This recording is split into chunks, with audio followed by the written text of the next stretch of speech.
অন্যরা কিন্তু আপনাকে জিজ্ঞেস করবে না ভাইয়েরা, যারা পিছনে দৌড়াচ্ছেন কেউ জিজ্ঞেস করবে না। এটা আল্লাহ তাআলা বলছেন, যিনি স্রষ্টা, যিনি মালিক, মালিক ইয়াউমিদ্দিন, তিনি মালিক ইয়াউমিদ্দিন, সেই দিনের ক্ষুদ্র ক্ষুদ্র জিনিস হলো তিনি মালিক। কারণ তিনি অনুমতি না দিলে কেউ কথা বলতে পারবেন না, তিনি অনুমতি দিলে কেবল কথা বলবেন, আবার যাদের ব্যাপারে অনুমতি দেবেন কেবল তাদের ব্যাপারে কথা বলবেন। অর্থাৎ সবার ব্যাপারে কথা বলার অনুমতিও দেবেন না আল্লাহ তাআলা। এরকম একটা দিন, এটা কিন্তু খুবই সামনে। আল্লাহ সুবহানাহু বলেন, ফামান সাকুলাত মাওয়াজিনুহু ফাউলাইকা হুমুল মুফলিহুন। আপনার আমলনামাটা ভারী, কতটুকু ভারী? কোনটা ভারী?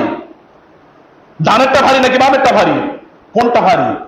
আমলনামা। এটা একটু চিন্তা করেন, এতদিন পর্যন্ত কতটুকু কাজ করেছেন, সবকিছু ওয়াচের মধ্যে আনেন, এখনো পরিবর্তন করেন নিজকে?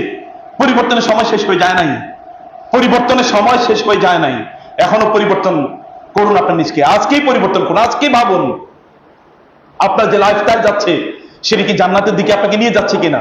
কারণ মনে রাখবেন, সবকিছু কিন্তু আলটিমেটলি সবকিছুর জন্য আপনাকে প্রস্তুত থাকতে হবে। প্রিয় ভাইরা, যারা পড়াশোনা করেছেন, ছাত্র জীবনে আনন্দ ফুর্তি ইত্যাদি করে বেরিয়েছেন, এখন তো আর বাংলাদেশের কথা আমি বলি না, অন্য দেশের কথা বলছি। কারণ বাংলাদেশের উদাহরণ হিসেবেও দেশের বিভিন্ন জায়গাকে আনাও যায় না, এমন জায়গা আছে উদাহরণ হিসেবে আনা যায় না। ইউনিভার্সিটির চাকরি হয়, শিক্ষক হয় তারাই যারা ওইখানকার ছাত্র হওয়াই যোগ্য ছিল না, বিভিন্ন কারণে ছাত্র হয়েছে, সে হচ্ছে এখানকার শিক্ষক। তাহলে তার ছাত্ররা কেমন হবে এটা তো বুঝতেই পারছেন, তাহলে তার ছাত্ররা কেমন হবে সেটা তো বুঝতেই পারছেন। আমি অন্য জায়গার কথা বলছি, অন্য দেশের কথা বলছি, যেটাকে স্ট্যান্ডার্ডে আনা যায়। ছাত্র জীবনে পড়াশোনা করে নাই, এরপরে জীবনে গিয়ে দেখবেন কোনো চাকরি আর মেলে না, অথবা কোনো কাজকর্ম মেলে না, এখন তাকে হাউতাস করা লাগে। কোন একটা সময় হাউতাস করবেন, এটা নিশ্চিত, এ কোনো সন্দেহ নাই। কারণ আপনার রব বলেছে কথা, আর কেউ বলে নাই। এবং তিনি বলেছেন, ইয়া হাসরাতান আলাল ইবাদ, বান্দাদের জন্য খুবই আফসোস, মা ইয়াতিহিম মির রাসূলিন ইল্লা কানু বিহি ইস্তাহজিউন। এবং এখানে আল্লাহ সুবহানাহু ওয়া তাআলা বলেছেন যে আলাম তাকুন আয়াতি তুতলা আলাইকুম ফাকুনতুম বিহা তুকাজ্জিবুন, আমার আয়াতগুলো কি তোমাদের সামনে বলা হয় নাই? তোমরা তো সেগুলোকে অস্বীকার করতে। অস্বীকার কেবলমাত্র এক্সপ্রেসলি হয় না, একদল লোক তো এক্সপ্রেসলি স্পষ্ট করেই তারা বলে, স্পষ্ট করেই তারা বলে ইসলামকে তারা প্রত্যাখ্যান করে। ইসলাম আবার কি? ইসলামের আলোচনা কেন হবে?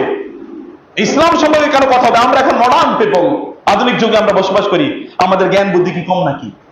নিজেরা নিজেরা আইন তৈরি করবে, আইন বানাবে, নিজেদের সিস্টেম নিজেরা ডেভেলপ করবে, অথবা অন্য কাছ থেকে আদত করবে, কিন্তু রব যেটা দিচ্ছে সেটা নেবে না। আল্লাহর দেয়াটা তাদের ভালো লাগে না, ওই মানুষের দেয়াটা বস্তা পচাটা তাদের ভালো লাগে। এবং তার জন্য তারা কনসালটেন্ট নিয়োগ করে গোটা পৃথিবী জুড়ে। আপনার প্রতিষ্ঠানগুলো আপনি এইভাবে চালাচ্ছেন। আপনি কবে জিজ্ঞেস করেছেন আমার প্রতিষ্ঠান চালানোর জন্য অথবা আমার ফ্যামিলি চালানোর জন্য আল্লাহ কি দর্শন দিয়েছেন, আল্লাহ রাসূল কি জীবন ব্যবস্থা দিয়েছেন? আপনি কবে জিজ্ঞেস করেছেন? আপনিও জিজ্ঞেস করেন নাই। অর্থাৎ কেবল বড়দের দিকে তাকানো দরকার নাই, আপনিও কিন্তু আপনার পরিবারের যখন প্রধান, আপনিও বড়। আপনার সন্তানদেরকে আপনি কিভাবে লালন করছেন?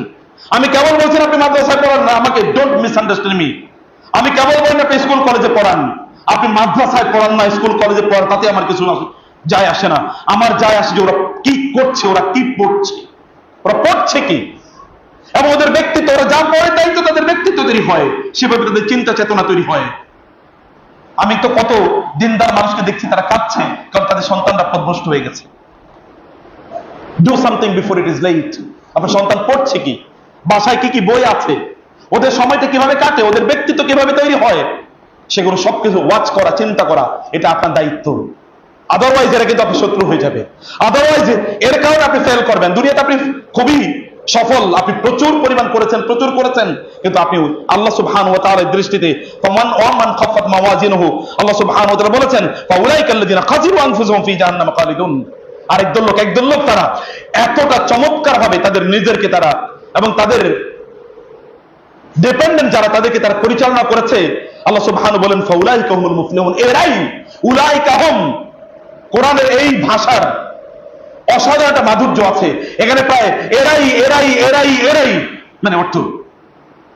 অথবা যদি বলি এরাই সফল, এরাই সফল, এরাই সফল, এরাই সফল, এরাই সফল, তার মানে আয়াতের অর্থ হলো, তার মানে আয়াতের অর্থ হলো এইভাবে আল্লাহ তাআলা বলেছেন।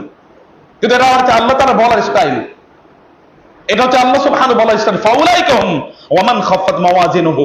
আর আরেক জায়গায় দেখবেন আপনার আমলনামা কিন্তু দুর্বল হয়ে গেছে, আপনার ওজনের দাড়ি পাল্লাটা কিন্তু দুর্বল হয়ে গেছে, ভালো কাজের দাড়ি পাল্লাটা দুর্বল হয়ে গেছে। এটা তখন কি এখানে ভালো কিছু পাওয়া যায় না, অনেক বেশি কিছু পাওয়া যায় না। আল্লাহ বলেন ফাউলাইকা, अगेन ফাউলাইকা আল্লাযিনা খাসিরু আনফুসাহুম, এরাই নিজেদেরকে ক্ষতি করেছে, এরাই নিজেদের ক্ষতি করেছে, এরাই নিজেদের ক্ষতি করেছে। আল্লাহ বলছেন কয়েকবার বলার অর্থ এইভাবে আল্লাহ তাআলা বলেছেন।